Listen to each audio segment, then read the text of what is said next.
तो आज का हमारा जो टॉपिक है वो है न्यूरोलॉजिकल और साइकेट्रिक डिसऑर्डर। ठीक है, तो न्यूरोलॉजिकल डिसऑर्डर, साइकेट्रिक डिसऑर्डर के अंदर हमारे 6 डिसऑर्डर हैं जो हमें पढ़ने हैं। नेक्स्ट स्लाइड कर दीजिए। ओके, सबसे पहला है हमारा माइग्रेन। तो आप थोड़ा जूम कर लीजिएगा, आप लोग को क्लियर हो जाएगा थोड़ा सा।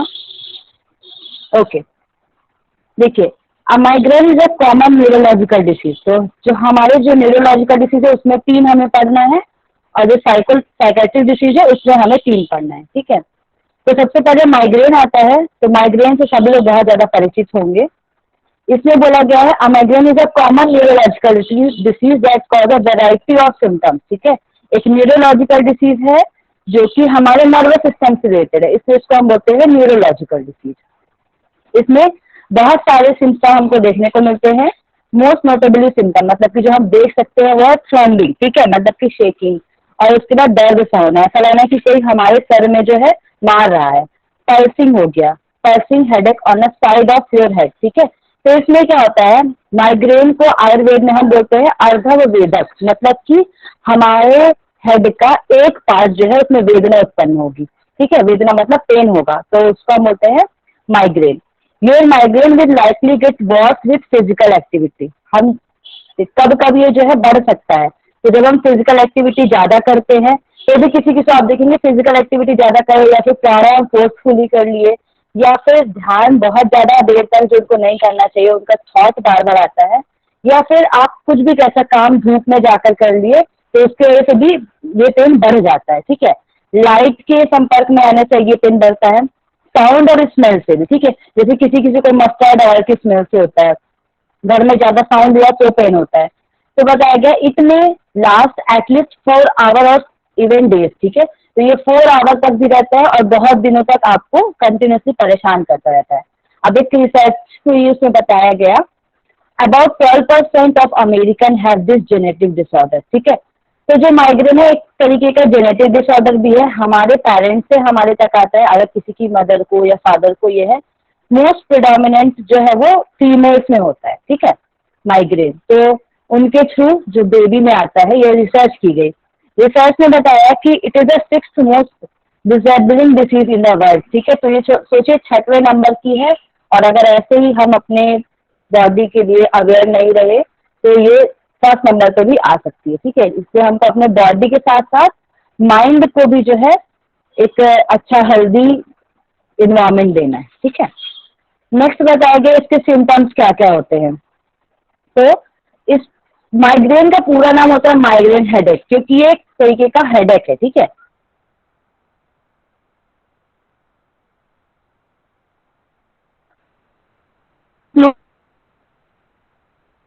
नॉइस और अदर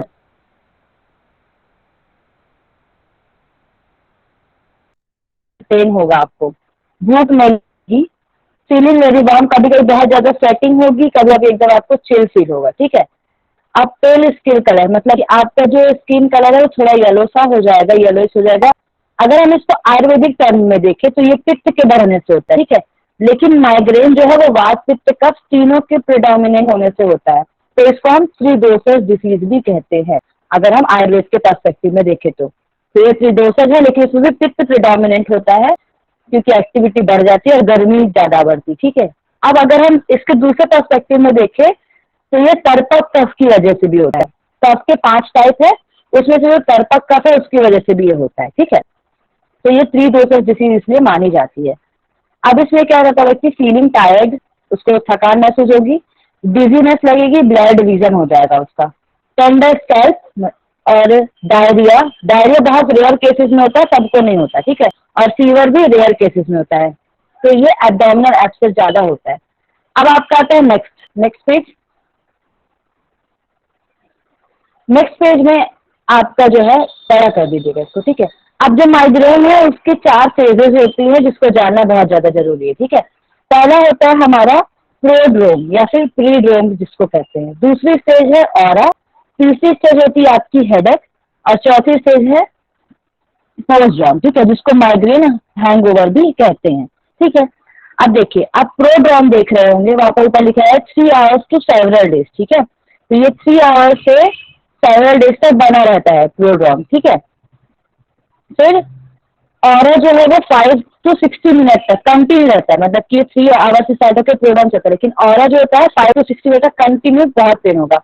हेडेक का क्या होगा आपका, 4 आवर्स से स्टार्ट होकर 72, मतलब कि 3 दिन तक आपको बहुत ज्यादा ही पेन होगा। इसकी सीवियरिटी बहुत ज्यादा रहती है। 3 दिन तक आपको एकदम अजीब सा लगेगा, ऐसा लगेगा कि आपका सर फट जाएगा, आपकी ये तरीके की नस ऐसे लगेगी कि ब्लड स्टॉप ना हो जाए, ठीक है। तो ये कंडीशन होती है आपकी हेडेक में।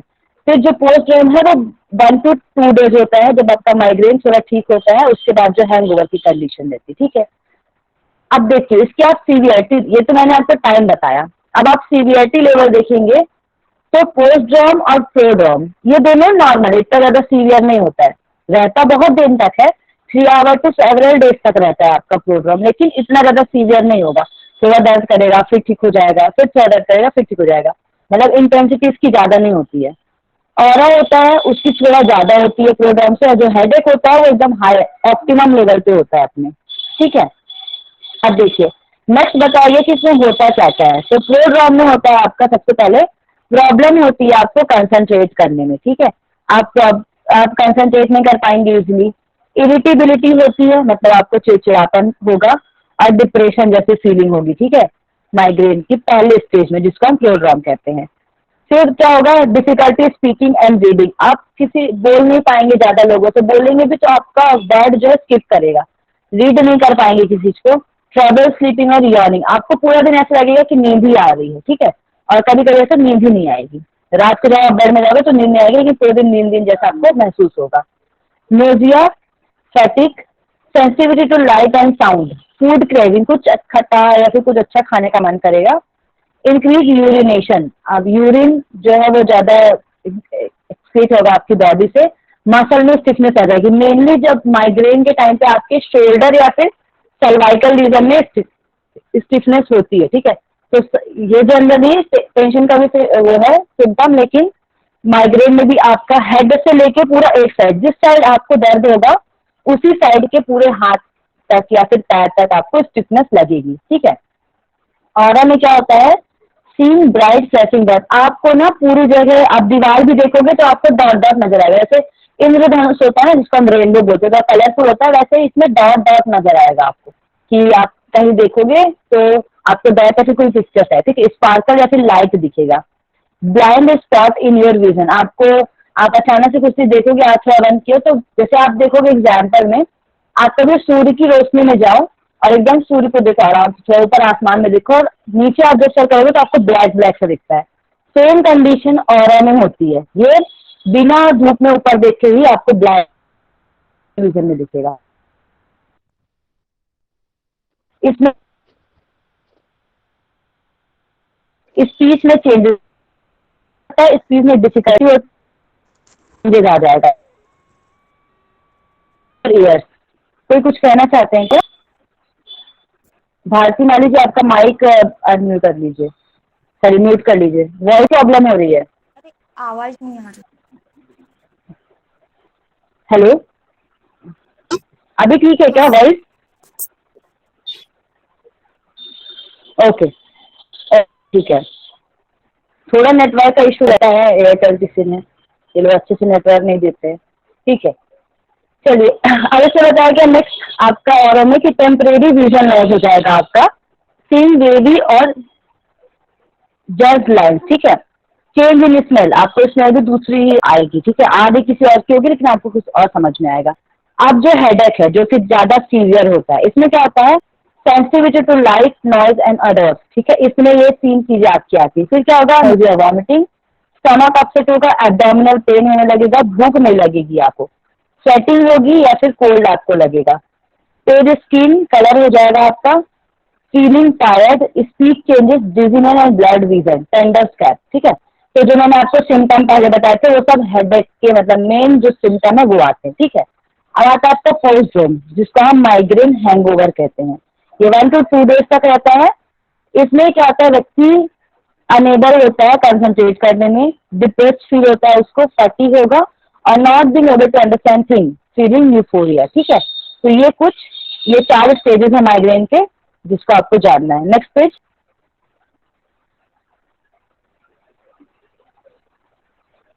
नेक्स्ट पेज आता है आपका कॉजेज, ठीक है, इसके पहले वाला होगा, कॉज नहीं है क्या, हाँ है, ठीक है। तो इसमें बताया गया through migraine causes are and fully understand. अभी तक जो है इसका कोई कॉज नहीं बताया गया, जितनी भी न्यूरोलॉजिकल आप डिसीज देखेंगे बहुत कम के ही कॉज बताए गए हैं, बहुत से ऐसे हैं जिनकी आपको कॉज अभी तक नहीं बताए गए, ठीक है। जेनेटिक और environment factor appear to player, इसमें क्या होता है, जेनेटिक फैक्टर जो मैंने आपको बताया था कि पेरेंट्स की वजह से होता है, या फिर कॉज में ज्यादा शोर हुआ, कंटिन्यूटी में अभी कुछ हुआ तो उसकी वजह से ये होता है, ठीक है। अब जनरली क्या बताया गया, जो कभी साइंटिस्ट लोगों ने देखा होगा, उन्होंने बताया कि change in a brain stem and it's interaction with the trigeminal nerve, ठीक है। अब मुझे बताइए आप लोग कि ट्राइजेमिनल नर्व कहाँ पाई जाती है, एनीवन? हेलो, आवाज तो आ रही होगी मेरी आप लोगों को, ट्राइजेमिनल नर्व कहाँ पाई जाती है? के अंदर होती है ना, देख ये वो लड़की जो 33 का पेयर होता है। नहीं, बताइए कहाँ पर होती है? ये क्रेनियल है कि स्पाइनल नर्व है? अच्छा इतना बता दीजिए। क्रेनियल, वेरी गुड, ठीक है। तो ट्राइजेमिनल जो होता है आपके फेशियल, मतलब आपके हेड के सेम चीज तो बोली थी क्रेनियल तो में होता है, ठीक है। तुमने बोला, आपने बोला था 33 के पेयर में आई थिंक, है ना? तो क्रेनियल 33 का पेयर नहीं होता है, वो 12 पेयर होती है, ठीक है। जो सॉरी स्पाइनल होता है वो होता है 31 पेयर, ठीक है, चलिए कोई बात नहीं। अब इसके बाद मुझे बताइए ब्रेन स्टेम में क्या क्या आता है? ब्रेन स्टेम में क्या क्या चीजें आती है? आप लोगों ने ब्रेन पढ़ा होगा, नर्वस सिस्टम में। मेडुला ऑब्लिगेंडा बोन्स, मेडुला ये और अपने स्पाइन भी मिड आती है। ब्रेन, एक एक करके, मिड ब्रेन, एक, पॉन्स और मेडुला ऑब्लिंगेटा। अच्छा मेरे कौन सा मेडुलम बेटा, वेरी गुड, राधिका जी, माधवी दीदी और एम डी वाई से प्रेरणा जी, ठीक है।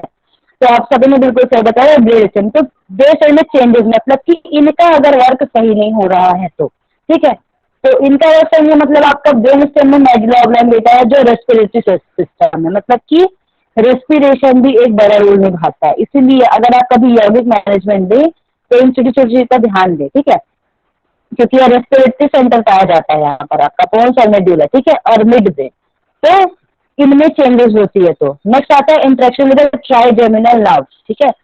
A major pathway might be, हाँ वेरी गुड पूजा जी, हाँ। अब इसमें बताया गया है ये मिड पाथवे होता है, माइट बी इन्वॉल्व, ठीक है। So might imbalance in brain chemical. अब तो देखिए दो चीज बताया गया, एक आ गया आपका ब्रेन स्टेम में चेंजेस हो जाता है, दूसरा ट्राइजेमिनल नर्व्स की वजह से होता है, इंटरेक्शन की वजह से, और आपका नेक्स्ट ब्रेन केमिकल, ठीक है। तो उनमें अगर इम्बैलेंस हो जाता है तो कौन कौन सा? सेरोटोनिन आता है, regulate pain in your nervous,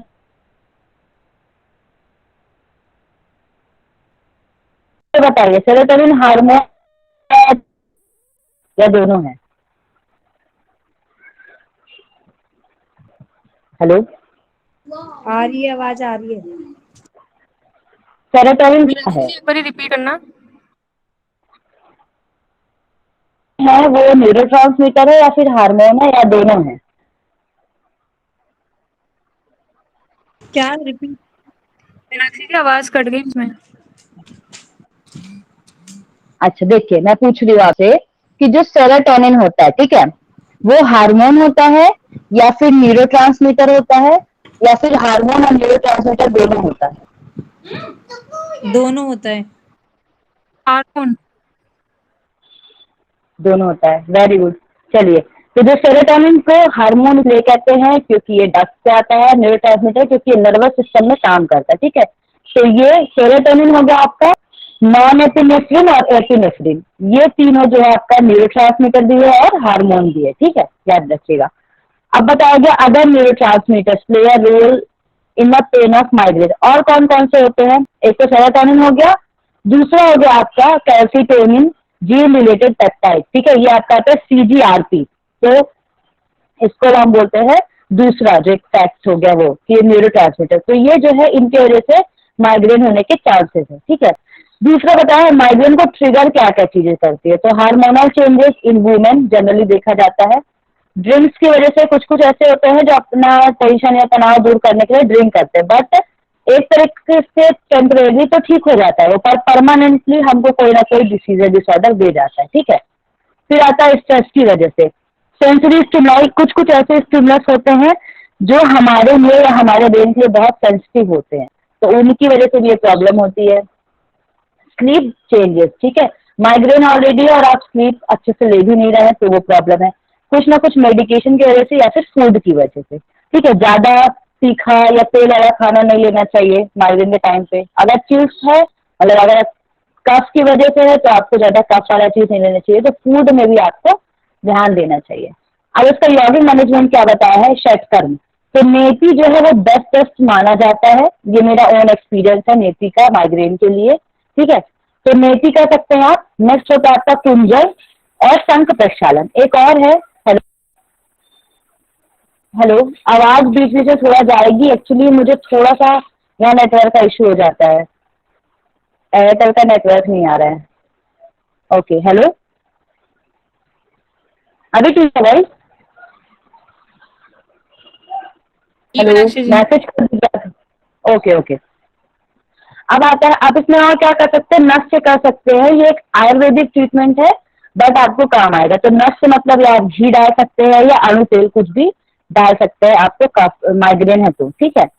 इसके बाद कुंजल और शंख प्रक्षालन। आसन आप क्या कर सकते हैं जिसमें ब्रेन की तरफ फ्लो थोड़ा हो, मतलब कि रेगुलर, ज्यादा भी नहीं। तो आपको एक कम ड्यूरेशन में करना है, ज्यादा नहीं करना, होल्ड ज्यादा नहीं करना है, ठीक है। तो पादहस्तासन हो गया, पद्मासन जो कि ये रिलैक्स करता है, वीरासन भी आपको रिलैक्स करता है, अधोमुखासन, ठीक है। अधोमुखासन हम पर्वत आसन को कहते हैं। अब होता है पश्चिमोत्तानासन, मार्जरी आसन और सेतु बंधासन, ठीक है। तो ये कुछ आसन है जो आपको प्रैक्टिस करने चाहिए। प्राणायाम में भ्रामरी प्राणायाम बोला गया। और हाँ, मेडिटेशन आप किसी को भी माइग्रेन के पेन में डायरेक्ट प्रिस्क्राइब नहीं कर सकते, ठीक है। आप किसी को भी माइग्रेन में मत दीजिएगा डायरेक्ट मेडिटेशन विदाउट प्राणायाम और विदाउट प्रैक्टिस, क्योंकि आपको पहले उसके अंदर के थॉट हटाने हैं। बहुत ज्यादा थॉट प्रोसेस की वजह से भी ये होता है, ठीक है। तो भ्रामरी जब आप उनको करवाएं तो उसके पहले कुछ आसन या फिर थॉट को रिलीज करने वाली चीजें कराएं, ठीक है। तो भ्रामरी में कभी कभी किसी का पेन बढ़ जाता है, तो अकॉर्डिंग टू पेशेंट कंडीशन आपको कराना है। भस्त्रिका और नाड़ी शोधन, ठीक है। अब ये किनके किस कंडीशन में भस्त्रिका है, जब कर्पक कफ, मतलब कि कफ की वजह से माइग्रेन है, तो यह आपको डायग्नोसिस करना है कि माइग्रेन का कारण क्या है, ठीक है। फिर आता है रिलैक्सेशन टेक्निक में आप शवासन करा सकते हैं और योग निद्रासन करा सकते हैं। अब आता है हमारा नेक्स्ट टॉपिक, टेंशन हेडेक। यहाँ पर आपका माइग्रेन खत्म होता है। टेंशन हेडेक नेक्स्ट स्लाइड कर दीजिए। ओके, देखिए, टेंशन टाइप हेडेक जिसको टीटीएच कहते हैं, इज जनरली क्या माइल्ड टू मॉडरेट पेन होता है, दैट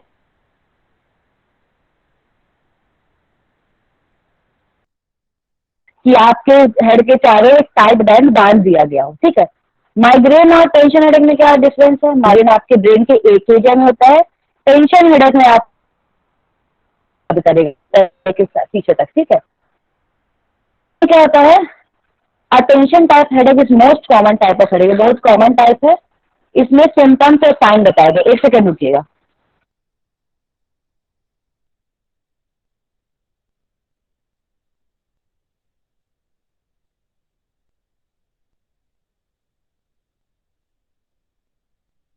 ओके,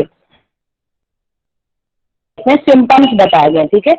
तो साइन एंड सिम्टम्स में क्या बताया गया है, डलनेस हो जाती है, हेड पेन होगा आपको, सेंसेशन ऑफ टाइटनेस, ऐसा लगेगा कुछ टाइट बांध दिया गया हो, प्रेशर होगा आपके पूरे फोर हेड में, और साइड और बैक मतलब कि पूरा एक एरिया को कवर करेगा आपका सर से लेके पीछे तक, ठीक है।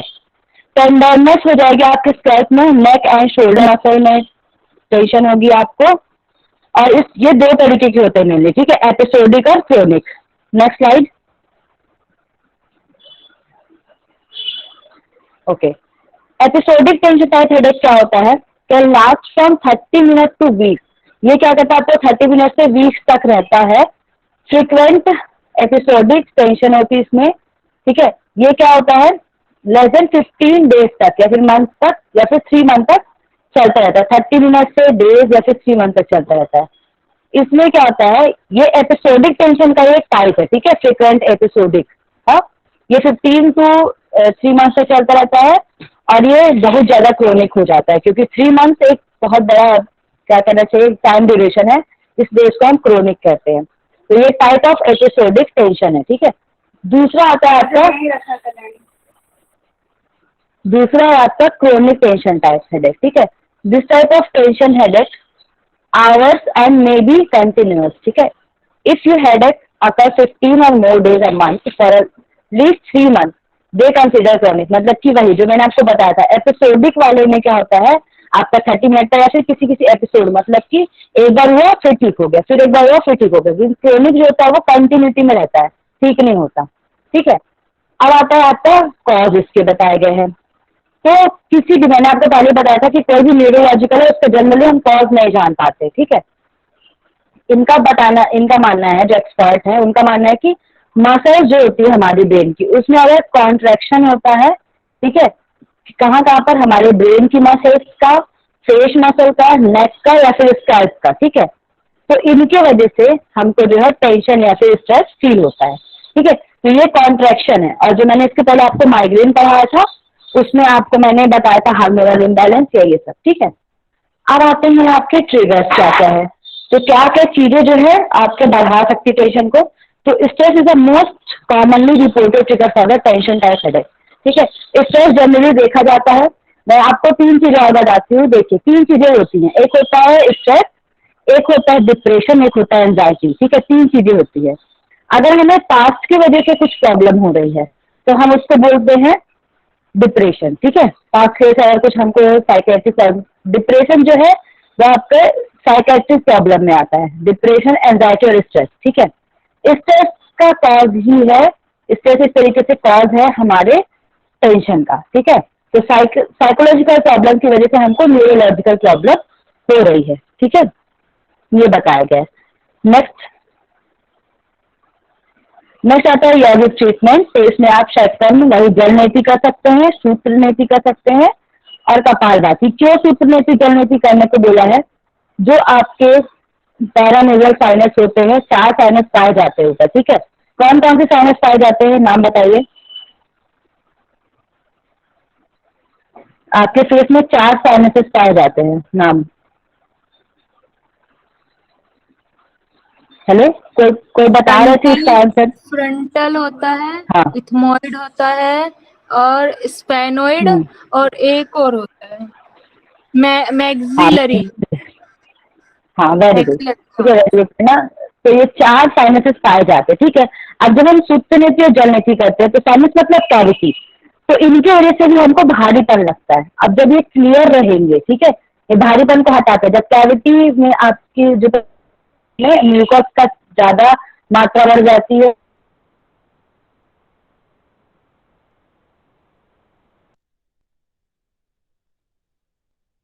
आपको ये तो हम क्या करते हैं, बार बार ज्यादा हो गया तो, और आप दे सकते हैं इसमें, ठीक है। अब देखिए यहाँ पे डायग्राम हुआ है, वो देखिएगा आप लोग, इस टेंशन और माइग्रेन, ठीक है।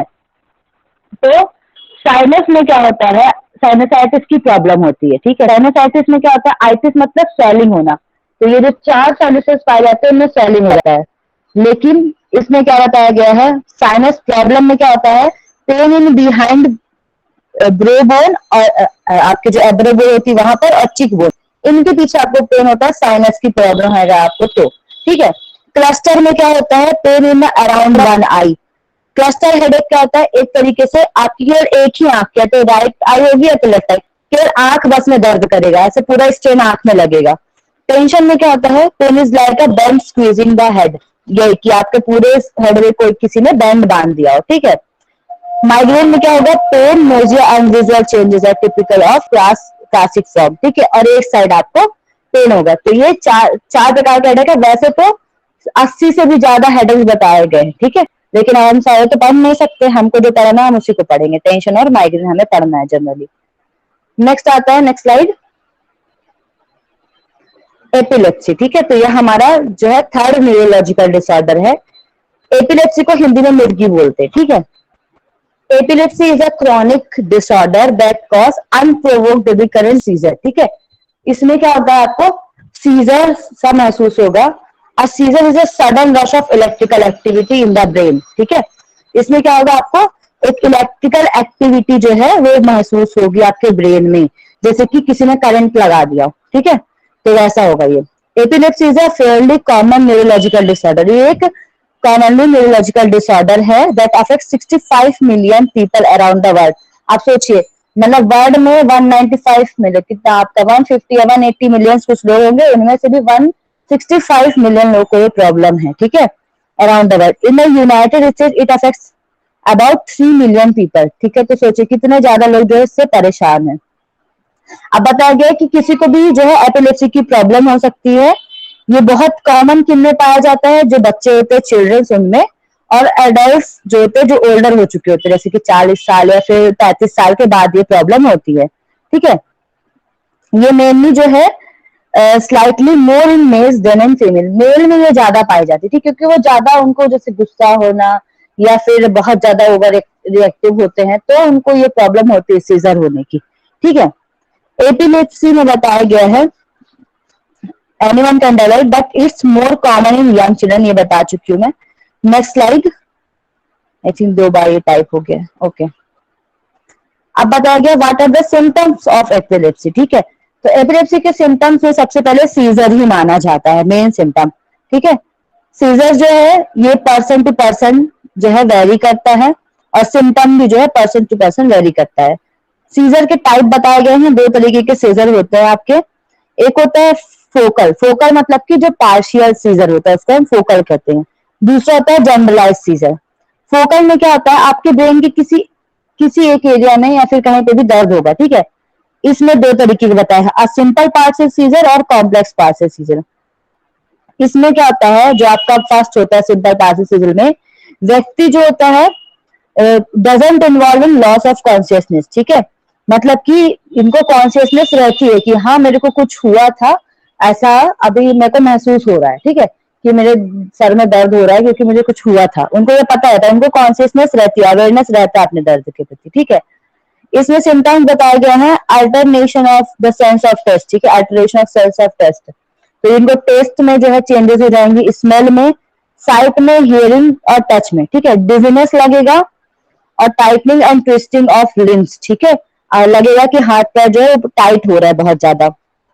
कॉम्प्लेक्स पैराइटल सीजर में क्या होता है, इसमें लॉस ऑफ अवेयरनेस, व्यक्ति जो होता है वो अवेयर नहीं होता किसी का। आप मिर्गी के पेशेंट को आप जनरली देखे होंगे कि वो एकदम मछली की तरह जो है, जैसे मछली पानी से बाहर निकाल देते हैं आप, तो वो कैसे तड़प जाती है, वैसे ही व्यक्ति तड़प जाता है। मिर्गी के एक हमारे यहाँ पेशेंट थे, मैं उनको देखी हूँ, तो मिर्गी एकदम जो मछली होती है ना पानी से बाहर निकाल तड़पती, वैसे ही से होती है, ठीक है।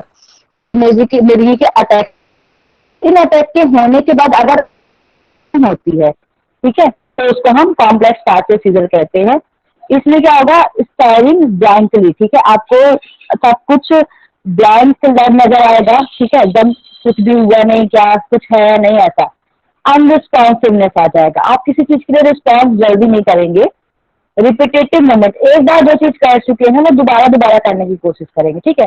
तो ये ओसीडी में भी जनरली होता है, लेकिन वो हमारा ओसीडी जो है वो साइकेट्रिक डिसऑर्डर है। ओसीडी में क्या होता है, ऑब्सेसिव कंपल्सिव डिसीज, मतलब कि बार बार एक थॉट आना कि मैंने ताला नहीं लगाया, ताला लगा के आ जाएगा व्यक्ति, लेकिन उसको लगेगा मैंने ताला नहीं लगाया, तो वो obsessive compulsive disorder psychiatric disorder है। ये न्यूरोलॉजिकल डिसऑर्डर है, इसमें एक ही मूवमेंट को, अगर वो पैर हिला रखा है एक जगह तो बार बार उस पैर को रखेगा, हाथ को बार बार हिलाएगा, एक जैसा मूवमेंट करेगा, किसी को बाएं करेगा तो बाएं करते रह जाए, ठीक है। तो रिपीटेटिव मूवमेंट वो दोहराता है। जनरलाइज सीजर में क्या होता है, ये पूरे ब्रेन में होता है, ठीक है, पूरे ब्रेन को ये पूरे तरीके से स्ट्रॉन्ग कर देता है, खराब कर देता है। तो ये होता है आपका एपिलेप्सी का type. Next slide.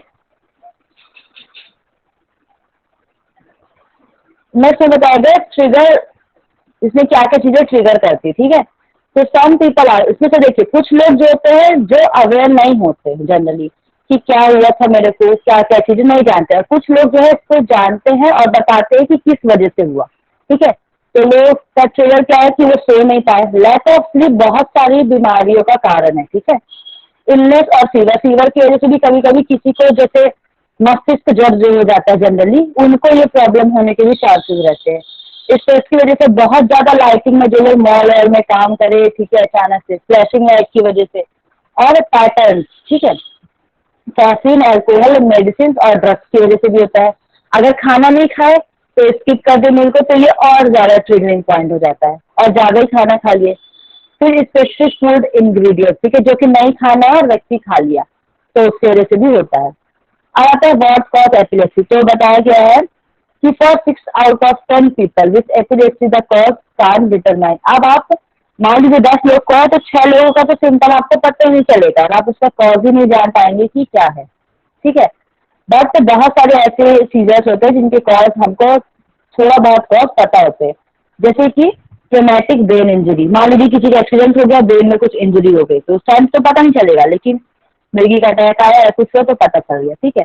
Scaring on the brain after brain injury, ठीक है, पोस्ट ट्रॉमेटिक एपिलेप्सी। इसको क्या कहते हैं, जब हमारी ब्रेन इंजरी हो जाती है उसके बाद हमको भले कुछ ना हुआ हो ब्रेन में, लेकिन किसी किसी को ट्रॉमा या फिर वो डर जाता है उस इंसिडेंट से, तो उसको एपिलेप्सी होने के चांसेस रहते हैं। सीरियस इलनेस और वेरी हाई फीवर, इस शॉक की वजह से होता है, which is a leading cause of epilepsy in a people over age 35। Other vascular stroke में क्या होता है, ब्रेन को जो है ऑक्सीजन नहीं मिल पाती। उस दिन कविता मैम ने बताया था कि आपकी जो आपकी टंग होती है उसमें स्टिफनेस आ जाती है, ठीक है, पेट ये सब नहीं कर पाता, तो स्ट्रोक की वजह एक जो है वो मेन कॉज माना जाता है। अदर वेस्कुलर डिसीज होती है हमारी, lack of oxygen in the brain, जो मैंने बताया आपको, ब्रेन ट्यूमर या फिर सिस्ट हो जाता है। सिस्ट भी एक काइंड ऑफ ट्यूमर है जिसमें भी छोटी छोटी गठान सेल की बन जाती है। डिमेंशिया होता है और अल्जाइमर डिसीज। तो डिमेंशिया जो है वो आपको विटामिन B3 की कमी से होता है, ठीक है, और नेक्स्ट आता है मटेरियल ड्रग यूज और प्रीनेटल इंजरी, ठीक है। तो ये कुछ बताया गया है, एज या फिर इन्फेक्शन, जेनेटिक और development disorder and neurological disease, ये जो है कुछ कॉजेज बताए गए हैं। Next slide. हमारे लिए मेन इम्पॉर्टेंट पार्ट आता है हर डिसीज में कि उसका यौगिक ट्रीटमेंट में, और हम ट्रीटमेंट कब दे सकते हैं, जब हमको उनके सिम्टम और कॉज पता हो। तो हमको जो वर्क है पूरे ओवरऑल डिसीज पे नहीं करना है, आपको ये कभी भी डिसीज पे वर्क करिए कि न्यूरोलॉजिकल है तो हमको हमेशा ब्रेन की एक्टिविटी करना है। उसके पीछे जाके देखिए कि ब्रेन की एक्टिविटी क्यों चली गई। तो आपने देखा होगा, मैंने क्या था आपको, ब्रेन स्ट्रोक। स्ट्रोक में क्या होता है, ऑक्सीजन की कमी होती है, तो हमारे ब्रेन को क्या चाहिए, ऑक्सीजन चाहिए। ब्रेन को सबसे ज्यादा ब्लड सप्लाई चाहिए, हमारे पूरे बॉडी का सबसे ज्यादा ब्लड सप्लाई जो है, जो ब्लड है वो ब्रेन के पास होता है, ठीक है। तो ब्रेन को हर चीज ज्यादा चाहिए, तो ब्रेन के लिए हमें कुछ ना कुछ तो करना पड़ेगा, और प्राणायाम बेस्ट टेक्निक मानी जाती है इन सब में, ठीक है। कोई भी न्यूरोलॉजिकल डिसीज हो, प्राणायाम बेस्ट भी माना जाता है और आपका बहुत ढंग से किया गया। षटकल में प्राणायाम भी आप जानते, आप तरफ फ्लो जाए, क्योंकि ब्रेन की तरफ फ्लो नहीं है, ऑक्सीजन की कमी हो रही है, तो ऐसे आसन आपको करना है जो फ्लो बढ़ाए। हलासन करना है आपको, शीर्षासन, पवन मुक्तासन, मत्स्यासन, ठीक है। ज्यादा बैक बेंड मत करिए क्योंकि चक्कर आने के चांसेस रहते हैं, ठीक है, तो ज्यादा बैक बेंडिंग वाले भी नहीं करने हैं। अब प्राणायाम में अनुलोम विलोम सबसे बेस्ट नाड़ी शुद्धि हर प्राणायाम के लिए है, क्योंकि वो नॉर्मलाइज कर देता है। फिर भ्रामरी, कपालभाति और उद्गीत, ठीक है। तो उद्गीत मैंने आपको बताया था, छांदोग्य उपनिषद में बताया है। ओमकार का सीधा सीधा आपको जो है उच्चारण करना है और आराम से प्राणायाम करना है, ठीक है। रिलैक्सेशन टेक्निक आप शवासन दे सकते हैं, क्योंकि ब्रेन इतना सारा चीज, स्ट्रोक में क्या होता है, ऑक्सीजन की कमी तो हो ही जाती है और बहुत सारी चीजें हम सोचते हैं, मेनली स्ट्रेस की वजह से होता है, तो उसको दूर करना होता है, ठीक है। नेक्स्ट स्लाइड में आएंगे। अब यहाँ तक हमारे कंप्लीट हुए न्यूरोलॉजिकल डिसऑर्डर। अब जितना 4 बजे तक या 4:15 तक होगा, 3 डिसीज ही हैं, हम कंप्लीट कर लेंगे आज, ठीक है। फिर आप लोग की नेक्स्ट क्लास है तो आप उसको कर सकते हैं, कोई दिक्कत नहीं। अब हम पढ़ने जा रहे हैं साइकेट्रिक डिसऑर्डर। तो साइकेट्रिक डिसऑर्डर जो होते हैं वो आपके ब्रेन के अदर साइकोलॉजिकल फैक्टर से जो है आपको परेशान करते हैं, ठीक है। इसमें आता क्या आता है, न्यूरोसिस आता है, एंजाइटी आता है, फोबिया और डिप्रेशन, ठीक है। अब हमको पढ़ना है सबसे पहले न्यूरोसिस होता क्या है। तो न्यूरोसिस जानने के लिए साइकोसिस भी जानना पड़ेगा। इन दोनों के बीच में डिफरेंस करके मैंने आप लोग को बताया कि होता क्या है एक्चुअली, ठीक है। न्यूरोसिस में क्या होता है कि mild functional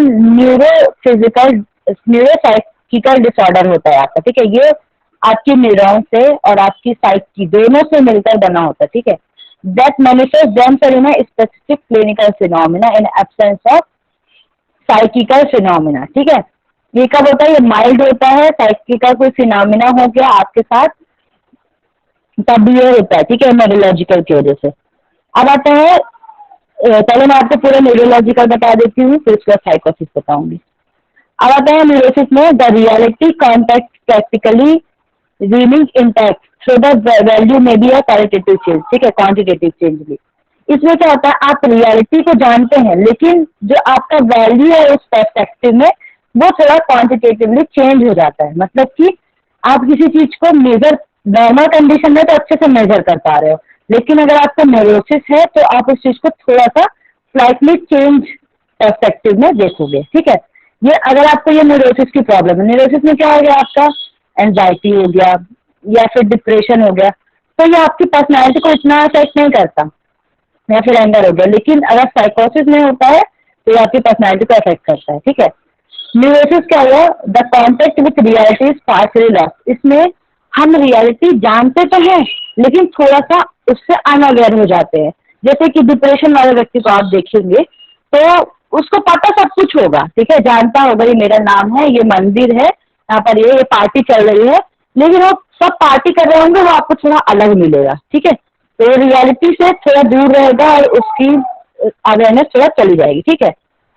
the affected person aware with his surroundings, जिसको न्यूरोसिस की प्रॉब्लम है उसको अपने सराउंडिंग्स के बारे में पता होगा कि मेरी चाची है, भाभी, मम्मी है, बहन है, सब पता होगा, लेकिन वो उनसे इतना इंटरेक्ट नहीं करना चाहेगा व्यक्ति, ठीक है। There is no organic reason for cause of neurosis, को कोई रीजन नहीं बताया गया है, ठीक है। It is a purely functional illness, ठीक है। हमारी बॉडी का कोई भी पार्ट या फिर हमारा ब्रेन फंक्शनिंग काम करने लग जाता है। डिप्रेशन में क्या होता है, हम सोचना नहीं चाहते किसी चीज के लिए। एंजाइटी में क्या होता है, ओवर एक्टिव हो जाते हैं किसी चीज के लिए। तो वही बताया गया, ये फंक्शनल इलनेस है आपकी। इसमें क्या होता है, इसमें आपका हेलुसिनेशन और डिल्यूजन, मतलब कि विभ्रम, भ्रम जिसको हम कहते हैं कि मान लो कि आत्मा है, ईश्वर है, ये सब चीजें जो है नहीं होती है, ठीक है। तो डिप्रेशन वाला व्यक्ति जो है वो बोले कि मैं बाहर, मेरे दोस्त नहीं है, मेरे दोस्त तो भगवान के पास है, मेरे से रोज मिलने आते हैं, ऐसे डिप्रेशन वाला व्यक्ति कभी नहीं बोलेगा, ठीक है, वो कुछ करेगा ही नहीं। लेकिन ऐसा साइकोसिस में हो सकता है। इसमें व्यक्ति सेल्फ हार्म करने की कोशिश, बोलते हैं डिप्रेशन वाले कि मैं सुसाइड कर लूंगा या कुछ कर लूंगा, लेकिन वो करते नहीं है, उनके अंदर इतनी हिम्मत नहीं पाई जाती है। उनको रियलिटी पता होती है ना भाई कि मेरे को रहना भी है सबके साथ, मेरे को बस वो थोड़ा सा ये होता है कि मैं अपनी बात कहूंगा तो लोग मुझे जज करने लग जाए, तो वो कुछ नहीं करता, ठीक है। तो साइकोन्यूरोसिस लेवल डिस्टर्ब, मतलब कि जो बोलने की डिस्टर्ब नहीं होगी सबसे, ठीक है। इसमें कौन कौन से डिसऑर्डर आते हैं, मैंने आपको बताया ऑब्सेसिव कंपल्सिव डिसऑर्डर, ठीक है। इसमें व्यक्ति ऑब्सेशन मतलब एक थॉट का बार बार आना, कंपल्सन मतलब उसका ताला लगा दिया अपने घर में और आप कहीं बाहर जा रहे हैं, ठीक है, एक बार ताला लगा दिया, आप फिर उस ताले को 3-4 बार खींच खींच के देखोगे लगा कि नहीं लगा। और हाथ ऐसा होगा, मान लीजिए कुछ आपका हाथ गंदा हो गया, एक बार हाथ धो ठीक है, 5 बार हाथ धोगे, 10 बार हाथ धोगे, फिर एक दिन में अब हर 3 घंटे में हाथ धोने की आदत पड़ जाएगी, तो ये क्या होगा कि हाथ मेरा गंदा है, ये ऐसा, ठीक है।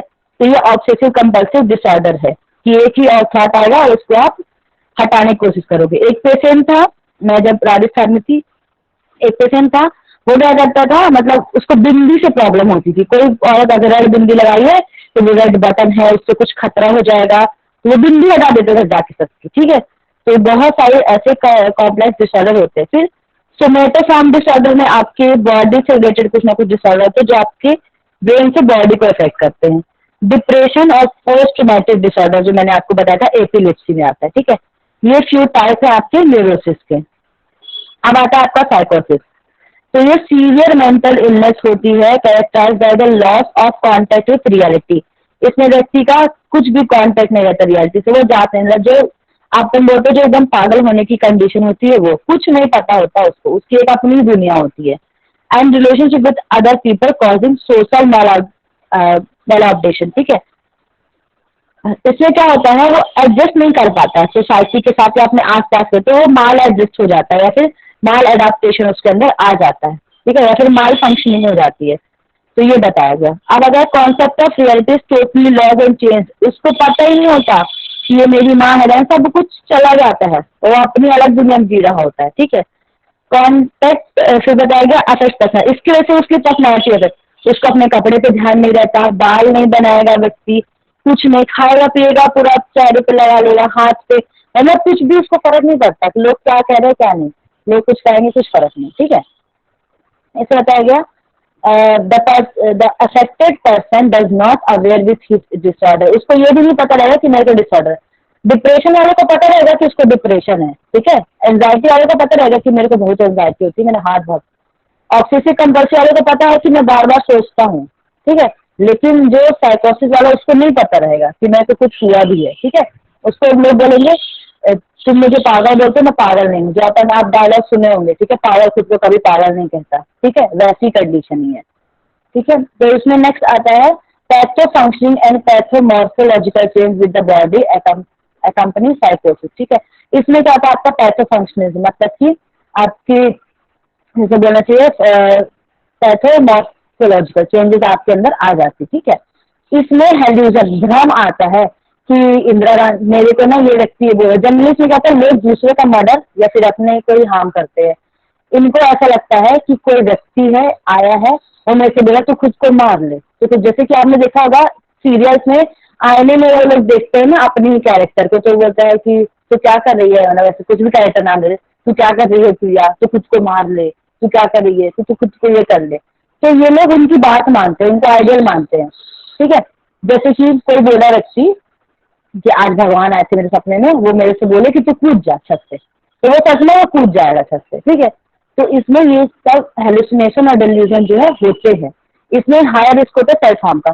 वो बोलता है कि मेरे भगवान मेरे से बोले और मेरे को हाथ काट के खून दिखा अपना या खून समर्पित कर, मतलब वो ऐसी ऐसी चीजें जो रियलिटी में है ही नहीं और उसके सामने आती हैं, ठीक है। वो आपको लगेगा किसी से बात कर, जनरली किसी देखिएगा कोई पागल तो नहीं बोलना चाहिए मेंटल रिटार्डेड पर्सन को, कि कुछ ना कुछ बात करते रहेंगे। अगर आप बड़ा से निकल जाओ ना तो आपको ये क्या ही पागल इंसान है, क्या बात कर रहा है, और उसको अपनी दुनिया में बात करेगा, हाँ ये करना है नहीं करना नहीं, तो मतलब आप समझो कि वो कुछ भी उसको नहीं पता, मार तक लेता है उस कंडीशन में अपने आप को, ठीक है। अपने को तो मारते ही दूसरों को भी हार्म पहुंचा सकता है। फिर इसमें जो होती है आपकी लैंग्वेज में भी थोड़ा चेंज हो जाता है, ग्रॉस डिस्टॉर्शन हो जाता है, बोलता कुछ और ऐसे ऐसे टंग जो टच होने लग जाती है ज्यादा। इसमें कौन कौन सा डिजाइन आता है आपका स्किज़ोफ्रेनिया और delusional disorder, other three type of साइकोसिस। तो स्किज़ोफ्रेनिया में आपका हेलुसिनेशन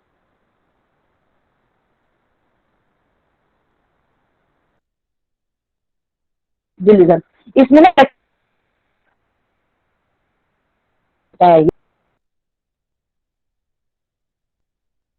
देखा तो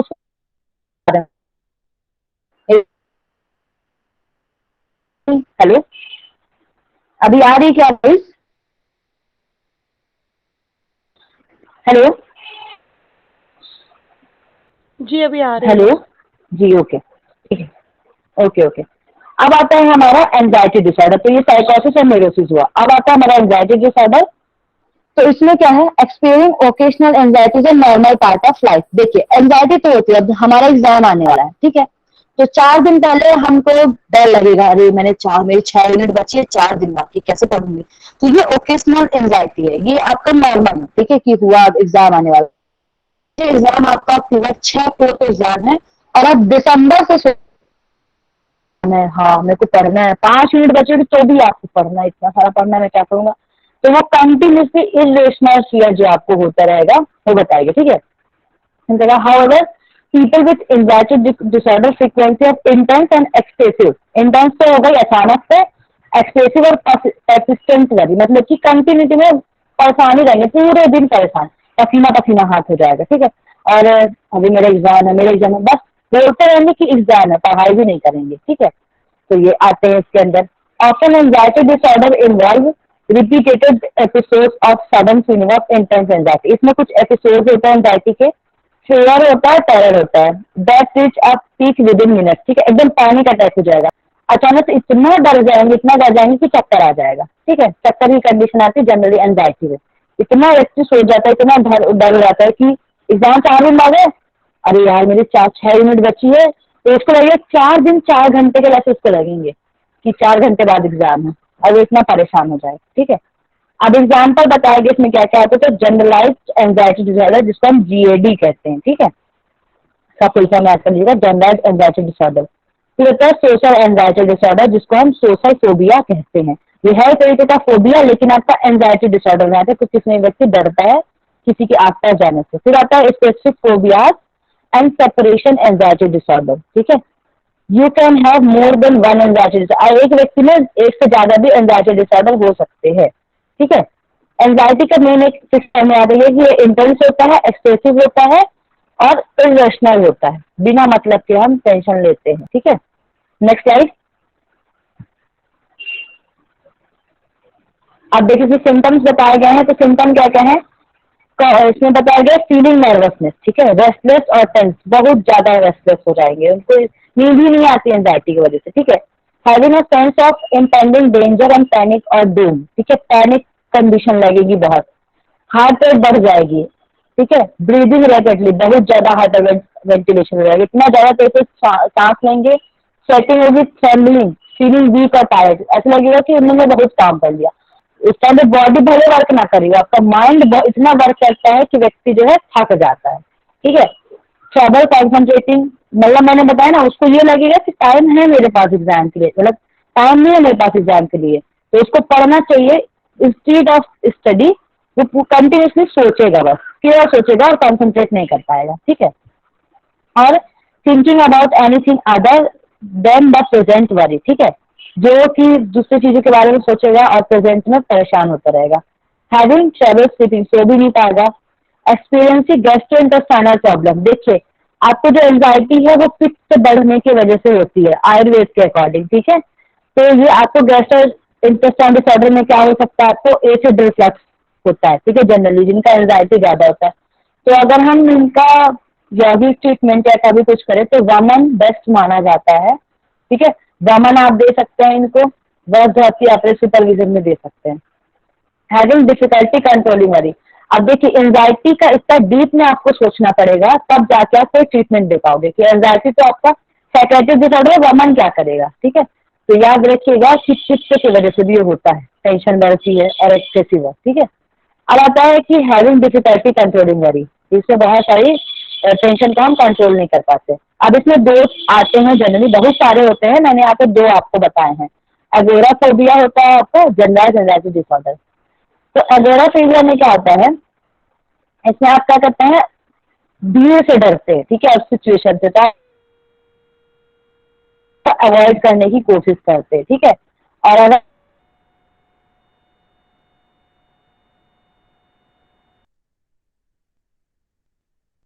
हो जाओगे, आप अपने मम्मी या फादर तक नहीं जाओगे, आप इम्बेस्ट फील हो जाओगे, तो इसको बोलते हैं अगोराफोबिया, ठीक है, क्राउड से डर लगना आपको, और फीलिंग ट्रैप्ड इसमें आएगा।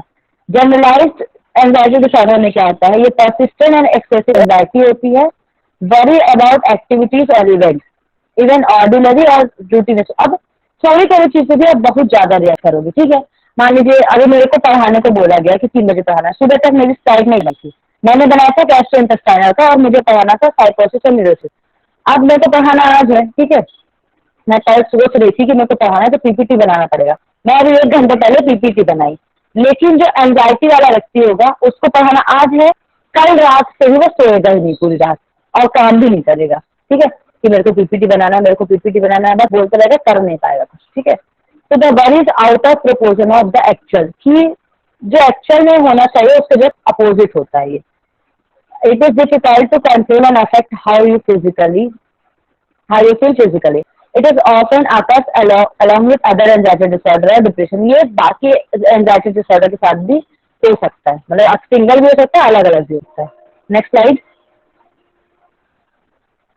देखिए, इसमें ये बताया शतकर में आप जलनेती कपालभाति कर सकते हैं। जलनेती आपके ब्रेन को पूरी तरीके से वॉश करने का काम करता है, तो किसी को भी कुछ भी न्यूरोलॉजिकल प्रॉब्लम तो आप जल नेती आराम से एडवाइस करा सकते हैं, ठीक है उनको, और थोड़ा सिंपल भी होता है बाकियों की अपेक्षा। अब आता है आसन, तो धनुरासन कर सकते हैं जिसमें आपका आपके पेट या फिर आपके एब्डोमिनल पार्ट पे भी इफेक्ट पड़े, क्योंकि इसमें गैस्ट्रोइंटेस्टाइनल डिसऑर्डर होने के चांसेस रहते हैं, ठीक है। मत्स्यासन हो गया आपका, जानु शीर्षासन, पेटीबंद, मार्जरी और शीर्षासन, ठीक है। शीर्षासन आपका फ्लो बढ़ाने के लिए, मार्जरी आपको रिलैक्स करने के लिए। प्राणायाम में आप कपालभाति और भस्त्रिका दे सकते हैं, ठीक है। देखिए भस्त्रिका आपने बोला कि कंडीशन, तो भस्त्रिका जो है वो त्रिदोषज मतलब त्रिदोषों को दूर करने वाला होता है, ठीक है, और कपाल की भी शुद्धि करता है। तो भस्त्रिका नाड़ी शुद्धि आपको देना ही देना है, और झामरी, ठीक है। इसके साथ अगर एंजाइटी बहुत ज्यादा बढ़ गई तो आप उसको कूलिंग एक्सरसाइज दें, जैसे कि शीतली और शीतकारी।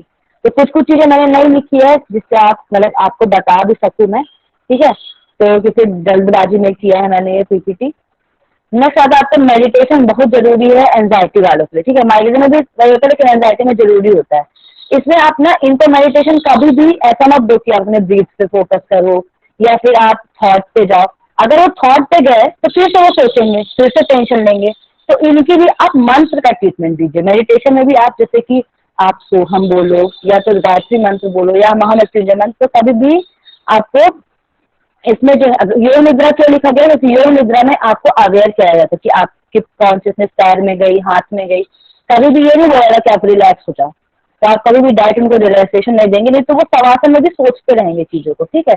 तो आपको मंत्र या फिर जप इनको देना है, ठीक है। नेक्स्ट, अब मंत्र में भी ना आप एकदम वो वाले मंत्र ना दीजिएगा जो आपके ब्रेन को एक्टिवेट करे, ऐसा जो नॉर्मल सूदनिंग मंत्र हो, ठीक है, या फिर वो रिकॉर्डिंग भी सुन सकते हैं मंत्र की। अब आता है हमारा फोबिया। फोबिया भी एक तरीके का डर होता है, ठीक है। Phobia is an excessive and irrational fear reaction, ठीक है, ये भी इरेशनल होता है और एक्सेसिव होता है।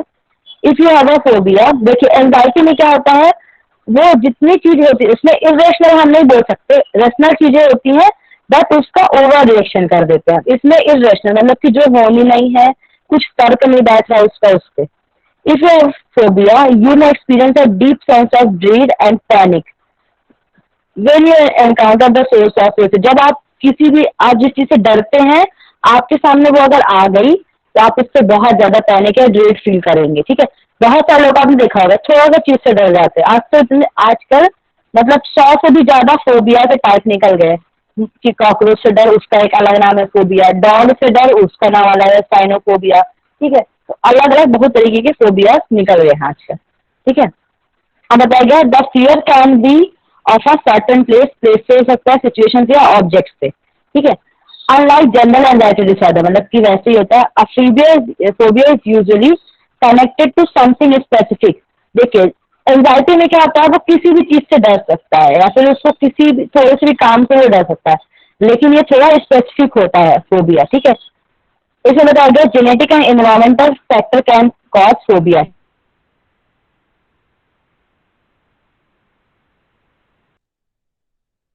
हो सकते हैं कॉज डायबिटीज, आपका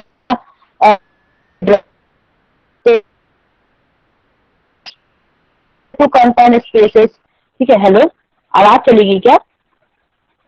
हेलो, अभी ठीक है? हेलो, अभी ठीक है क्या वॉइस? जी अभी ठीक है। ओके ठीक है, बता दिए करिए आप लोग।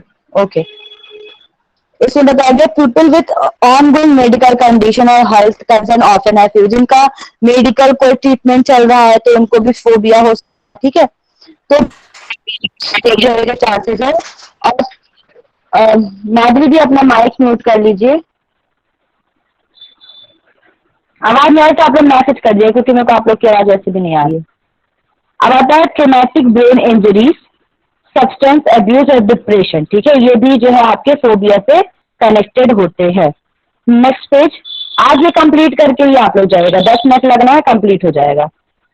टाइम जी कोई बात नहीं, 10 मिनट बस और लगेगा, आपका ये कंप्लीट हो जाएगा, ठीक है। तो टाइम हमें भी पढ़ाना है, ठीक है, आप लोग पढ़ा लीजिएगा, कोई बात नहीं, 10 मिनट की बात है। चलिए, तो एक एक 2 पेज के लिए मेरे को फाइल का नाम लेना पड़ेगा, आपका ज़्यादा टाइम वेस्ट होगा, इससे बेटर आज 10 मिनट में कर लीजिए। अब आता है symptom of phobia. The most common and disabling symptom of phobia is a panic attack. ठीक है, इसमें आपको पैनिक अटैक हो सकता है, हार्ट रेट बढ़ सकती है, ब्रीथ में शॉर्टनेस आ सकती है, ड्राई माउथ हो सकता है, अपसेट स्टमक हो सकता है, नोसिया हो सकता है, चेस्ट पेन होगा, चॉकिंग सेंसेशन होगा कि कुछ चीज चॉक हो गई। ठीक है, डिजीनेस और लाइट एंड हेडनेस। ठीक है, सेटिंग भी होगी जब आपके सामने कोई कंडीशन आएगी। अब बताओगे बहुत प्रकार के फोबिया होते हैं, मैंने आपको बताया, लेकिन कुछ कॉमन फोबियाज हैं जो आपको पढ़ना है। वो है पहला एक्रोफोबिया। ठीक है, तो एक्रोफोबिया जो है वो फियर ऑफ हाइट कहलाता है। ठीक है, अगर हाइट में जाकर लोग जनरली बहुत डरते हैं, वो आप लोग को मैंने देखा हाइट से डरते, तो वो एक्रोफोबिया है। एयरोफोबिया क्या है? Fear of flying. ठीक है, एरेक्नोफोबिया क्या है? स्पाइडर से लोग जल्दी डरते हैं, मकड़ी से डर गए। एस्ट्रोफोबिया मतलब फियर ऑफ थंडर और लाइटनिंग। फिर ऑटोफोबिया मतलब बीइंग अलोन, लोगों को लगता है मैं अकेला हो जाऊंगा, मैं अकेला हो जाऊंगा, तो कहीं हॉस्टल ही नहीं जाते लोग। ठीक है, क्लस्ट्रोफोबिया क्या होता है कि आपको क्राउड से, ऐसे क्राउडेड स्पेस से डर लगेगा। ठीक है, सीमाफोबिया ब्लड देख के जनरली लोग डर जाते हैं। हाइड्रोफोबिया क्या हो गया? Fear of water. मैंने इतने लिखे हैं, बहुत सारे तरीके के होते हैं। ठीक है, साइनोफोबिया होता है खुद से, आप डॉग से डरते हैं तब। अगोराफोबिया भी होता है कि फीलिंग ट्रैप्ड, मेरे को कोई बांध ना ले। ठीक है, तो अलग अलग टाइप के होते हैं। नेक्स्ट स्लाइड, बस ये लास्ट स्लाइड है आपकी। अब है आपका यौगिक ट्रीटमेंट। तो इसमें क्या बताया है, आप क्या कर सकते हैं? शंख प्रक्षालन कर सकते हैं। मार्जरी, शंख प्रक्षालन क्यों करने को बोला गया है? जनरली जो फोबिया है, तो आपकी ऐसी कंडीशन है जहाँ पर आपको चीजों से डर लगता है, तो आप वमन करिए। ठीक है, रिफ्लेक्सेस से भी लोगों को डर लगता है। वमन या हम शंख प्रक्षालन जैसा भी कोई प्रैक्टिस करते हैं, तो हमारा ट्रैक, डाइजेस्टिव ट्रैक, ये सब कुछ क्लीन होता है, जिससे हमारा मेंटली, मतलब हम फिजिकली क्लीन रहते हैं, तो हमारा मेंटली भी हमको बर्डन कम होता है और फोबिया होने के चांसेस कम रहते हैं। ठीक है, इसमें मार्जरी आसन, उष्ट्रासन, त्रिकोण आसन, चक्रासन, धनुरासन, भुजंगासन कराइए। ठीक है, प्राणायाम में उज्जाई, भ्रामरी, भस्त्रिका प्राणायाम करा सकते हैं आप। कपालभाति, कुंजल नेति और योग निद्रा। योग निद्रा में आप इनको वो चीज दिखाइए कि जिनसे ये डरते हैं। ठीक है, क्योंकि आपको उसको उन कंडीशन में ले जाके आराम से ले जाना है, आराम से वापस लाना है। ये बोलना है कि आपके पास ये कंडीशन है, मैं आपके साथ हूँ, आपको कुछ नहीं होगा, क्योंकि इसमें विजुअलाइजेशन भी होता है एक टॉपिक योग निद्रा में, है ना। तो जहाँ पर हमको दर्शन कराया जाता है, मानस दर्शन जिसको बोलते हैं, तो विजुअलाइजेशन में ऐसी चीज दिखाइए जिनसे ये डरते हैं और बोलिए हम आपके साथ हैं, आप परेशान मत हो। ठीक है, तो ये कुछ चीजें जो है होती हैं। आपका यहाँ पर कंप्लीट होता है डिसऑर्डर आपके साइकोसिस और न्यूरोसिस। कल का टॉपिक कविता मैम लेंगी आपको, और आपका थेरेपेटिक जो है कंप्लीट हो जाएगा। ठीक है, आराम से पढ़िएगा सभी लोग एक एक slide. Thank you so much everyone. तो आप लोग, हाँ, और एक बात और कि इसमें डिप्रेशन था, बट मैंने उसको नहीं पढ़ाया है, तो आप लोग देख लीजिएगा। डिप्रेशन ज्यादा कुछ है नहीं, बस मैंने आपको इतनी, आपकी प्रेजेंट कंडीशन है। एंजाइटी जो है वो आपको फ्यूचर की वजह से होती है, जो डिप्रेशन है आपको पास्ट की वजह से होता है। तो ये तीनों चीजें आप याद रखिएगा। बाकी तो आपका बहुत बहुत धन्यवाद। Thank you everyone.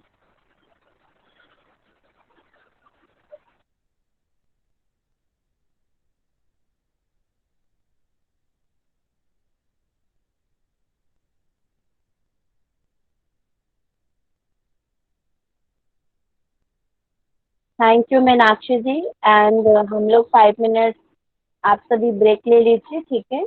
और इसके बाद फिर योगियों का जीवन परिचय आज नीरज जी और अजीत जी लेंगे क्लास, ठीक है। सभी आ जाएंगे टाइम पे।